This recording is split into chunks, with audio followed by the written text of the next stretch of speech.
ജോൺ ബ്രിട്ടാസ് ഇവിടെ PABയിൽ misconceptions about citizen അമെൻമെന്റ് act എന്ന് പറയുന്ന വിഭാഗത്തിൽ എന്ന് പറഞ്ഞാൽ അതിൽ നേരെ ഈ പോർട്ടലിലേക്ക് പോകാം. അതിൽ പറയുന്നു, this act is only for those who have suffered persecution for years and have no other shelter in the world except India.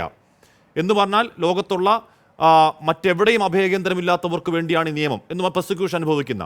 ശരി, ഹിന്ദുക്കളാണെങ്കിൽ ഇന്ത്യയേക്കാൾ കൂടുതൽ ഹിന്ദുക്കൾ നേപ്പാളിലില്ലേ? അല്ലെങ്കിൽ ശതമാനക്കണക്കിൽ നേപ്പാളിലില്ലേ? നേപ്പാൾ അഭയകേന്ദ്രമാവില്ലേ?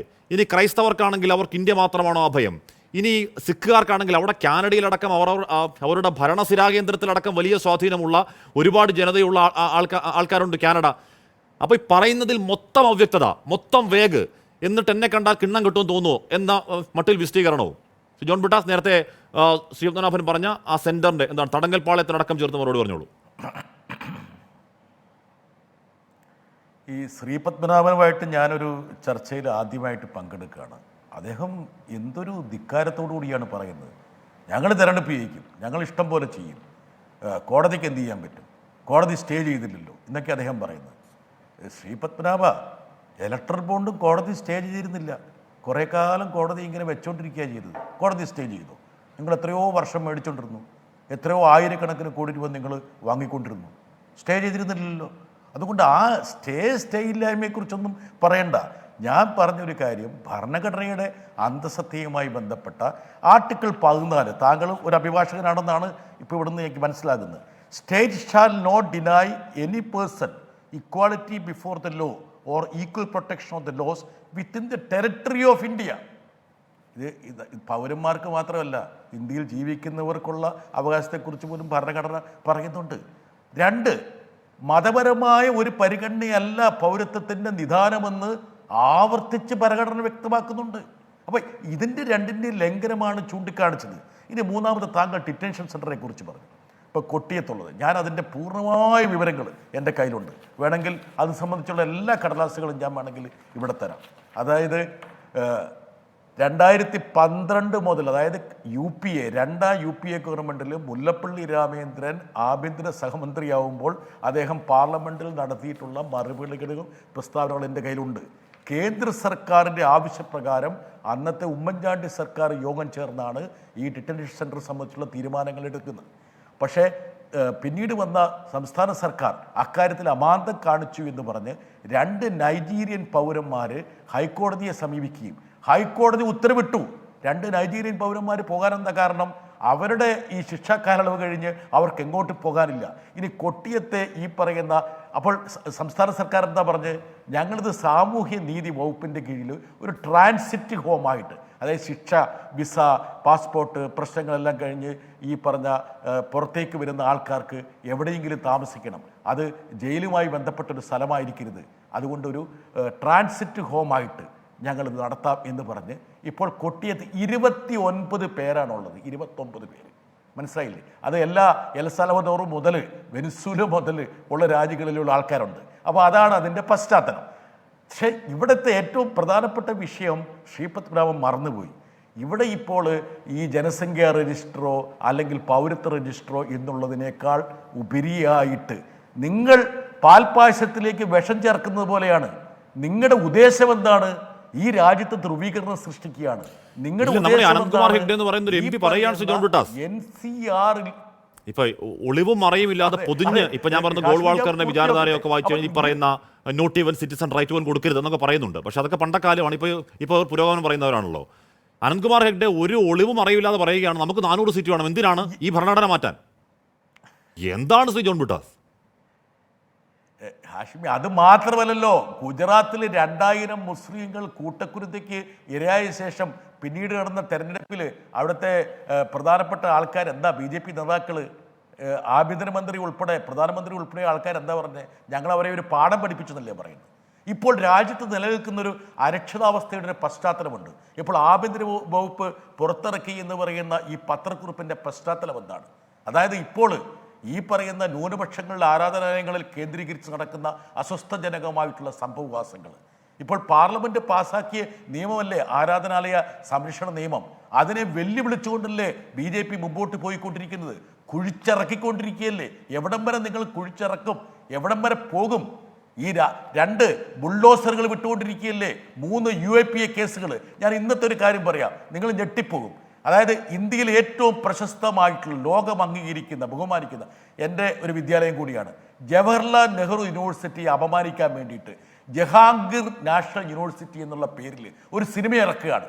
കേരളത്തെ അപമാനിക്കാൻ വേണ്ടി കേരള സ്റ്റോറി എന്ന് പറയുന്ന സെപ്റ്റി ടാങ്കിലിടേണ്ട ഒരു സിനിമ ഇറക്കിയ പോലെ ജവഹർലാൽ നെഹ്റു യൂണിവേഴ്സിറ്റി അപമാനിക്കാൻ വേണ്ടി ജഹാംഗീർ നാഷണൽ യൂണിവേഴ്സിറ്റി എന്നൊരു സിനിമ ഇറക്കുകയാണ്.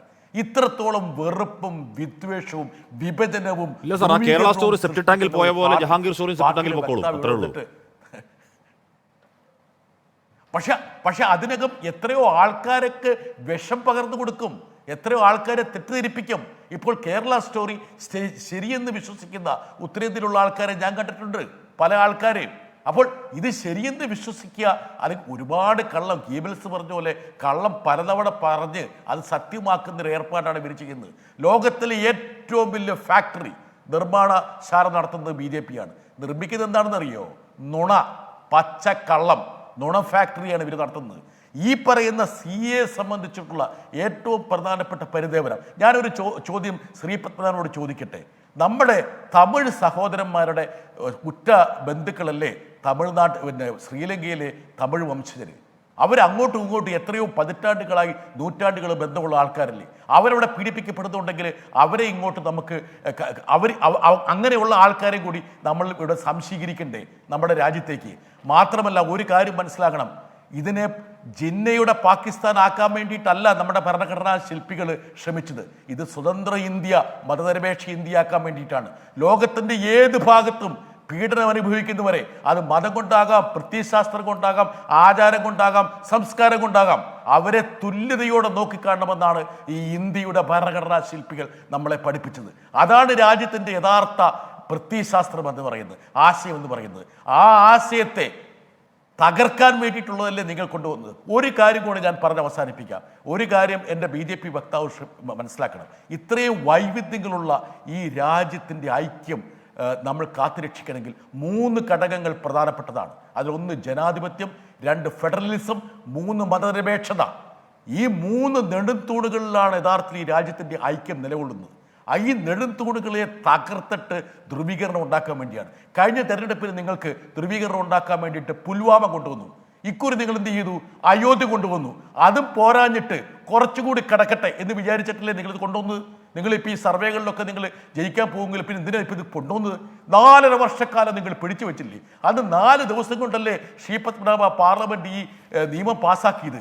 ലോകസഭ പാസ്സാക്കിയ ശേഷം 4 ദിവസം കൊണ്ട് രാജ്യസഭ പാസ്സാക്കി തിരക്കിട്ടിട്ട്. സാധാരണഗതിയിൽ ഇന്ന് പാർലമെന്റ് പാസ്സാക്കുന്ന നിയമം പിറ്റേന്ന് രാഷ്ട്രപതി ഒപ്പ് ചാർത്തുന്ന പരിപാടിയൊക്കെ വളരെ അപൂർവമാണ്. ഒപ്പ് ചാർത്തിയിട്ട് നിങ്ങൾ ഈ ചട്ടം ഫ്രെയിം ചെയ്യാൻ വേണ്ടിയിട്ട്, റൂൾസ് ഫ്രെയിം ചെയ്യാൻ വേണ്ടി 4.5 വർഷം കാത്തു നിന്നില്ലേ? നിങ്ങൾക്ക് അത്ര ആത്മാർത്ഥത ആർജവം ഉണ്ടെങ്കിൽ നിങ്ങൾ ഇത്രത്തോളം തിരക്ക് പിടിച്ചുണ്ടാക്കിയ നിയമം അന്നേരം നിങ്ങൾക്ക് വിജ്ഞാപനിച്ചു തുടരും. നിങ്ങളുടെ ഒറ്റ ഉദ്ദേശമുള്ളൂ, ഇതൊക്കെ ഈ പറയുന്ന രാജ്യത്ത് ധ്രുവീകരണത്തിന് വേണ്ടി, വിഭജനത്തിന് വേണ്ടി, വിദ്വേഷത്തിന് വേണ്ടി, വെറുപ്പിന് വേണ്ടിയിട്ട് വഴിവെക്കുക, ഈ അരക്ഷിതാവസ്ഥ വർദ്ധിപ്പിക്കുക. പിന്നെ കേരളത്തിലെ ഒരു കാര്യം ഞാൻ നിങ്ങളോട് പറയാം. അതായത് കേരളത്തിലെ മുസ്ലിങ്ങൾക്ക് ഈ അരക്ഷിതത്വം ഉണ്ടാവില്ല. പക്ഷേ ഞാൻ എൻ്റെ ദീർഘകാലം ഉത്തരേന്ത്യയിൽ ചെലവിട്ടുകൊണ്ട് പറയുകയാണ്, നിങ്ങൾ UPയിലെയും ഈ പറഞ്ഞ രാജസ്ഥാനിലെയും മധ്യപ്രദേശിലെയും ന്യൂനപക്ഷങ്ങളൊന്നും നിങ്ങൾ വിശ്വസിക്കുന്ന പോലെ അത്ര കേരളത്തിലെ മുസ്ലിങ്ങൾ കഴിയുന്ന പോലെ സുരക്ഷിത ഭാവത്തിലല്ല. ഏത് നിമിഷവും അവരുടെ വീടുകൾക്ക് മുകളിൽ ബുൾഡോസറുകൾ കയറാം. അവരെ ഏതെങ്കിലും കള്ളക്കേസിൽപ്പെടുത്തി UAPA ചുമത്തി അവരെ ജയിലിലടയ്ക്കാം. ആ രീതിയിൽ പോകുന്ന ഒരു ജനവിഭാഗത്തെ നിങ്ങൾ 18 കോടി ജനങ്ങളെക്കുറിച്ച് ഇപ്പോൾ ആഭ്യന്തര വകുപ്പ് പറഞ്ഞല്ലോ. ഈ 18 കോടിയില്ല, 20 കോടി മുസ്ലിങ്ങൾക്ക് കേന്ദ്ര സർക്കാരിൽ എന്താണ് പ്രാതിനിധ്യമുള്ളത്? വട്ടപൂജ്യം. അതുകൊണ്ട് അത്തരം ഒരു വിഭാഗത്തെ വീണ്ടും അരക്ഷിതയിലേക്ക് തള്ളി ഈ രാജ്യത്തിൻ്റെ ഐക്യവും അഖണ്ഡതയും തകർക്കാനുള്ള ഒരു ഗൂഢപദ്ധതിയല്ലേ BJP ഇപ്പോൾ നടത്തിക്കൊണ്ടിരിക്കുന്നത്. അതിന് ചൂട്ടുപിടിക്കാനൊന്നും ഞങ്ങളെപ്പോലുള്ള ആൾക്കാർ വരില്ല. അതുകൊണ്ട് നിങ്ങൾ ദയവ് ചെയ്ത് മനസ്സിലാക്കുക, ഈ രാജ്യമെന്ന് പറയുന്നത് നിങ്ങളുടെ വിദ്വേഷത്തിൻ്റെയും വെറുപ്പിൻ്റെയും പ്രത്യയശാസ്ത്രത്തിൻ്റെ പതാകവാഹകരുടെ രാജ്യമല്ല. ലോകത്തിന് സമാധാനം പറഞ്ഞു കൊടുത്ത രാജ്യമാണ്. സാഹോദര്യം എന്താണെന്ന് ലോകത്തിന് കാട്ടിക്കൊടുത്തൊരു രാജ്യമാണ്. അങ്ങനെയുള്ളൊരു മഹത്തായ പശ്ചാത്തലമുള്ള പാരമ്പര്യമുള്ള ഈ രാജ്യത്തിൽ നിങ്ങൾ വിദ്വേഷവും വെറുപ്പും വിളമ്പുമ്പോൾ അതിനെ ചെറുക്കാൻ വേണ്ടി ഞങ്ങൾ തെരുവിലിറങ്ങും. ഞങ്ങൾ കോടതികളിൽ പോകും, സ്റ്റേ ഉണ്ടോ എന്ന് നിങ്ങൾ പുച്ഛത്തോടെ ചോദിക്കുമ്പോൾ നിങ്ങളുടെ ചെകിട്ടത്ത് കിട്ടിയ അടി ഇപ്പൊ കഴിഞ്ഞ് 24 മണിക്കൂറേ കഴിഞ്ഞിട്ടുള്ളൂ. ജൂൺ വരെ കാത്തിരിക്കണമെന്ന് പറഞ്ഞാൽ നിങ്ങളുടെ SBI എന്താണ് ഇപ്പം കൊണ്ട് ഡീറ്റെയിൽസ് കൊടുത്തത്? ജൂൺ വരെ എന്തായിരുന്നത് കാത്തിരിക്കേണ്ടത്?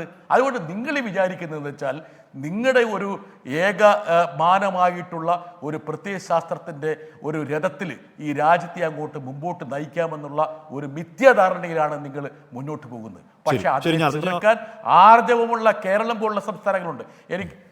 ഞാൻ എന്തായാലും അങ്ങനെ ഒരു പ്രതിഷേധ കാലത്ത് പണ്ട് ഡിസംബറിൽ ആ സമയത്തൊക്കെ കേട്ട ഒരു മുദ്രാവാക്യത്തിന്റെ വാക്കുകൾ പറഞ്ഞാൽ ഇസ് ദേശ് കോയി ബാപ് കാ നഹിയേ എന്നായിരുന്നു മുദ്രാവാക്യം. തിരികെ എത്താൻ ഇടവേള.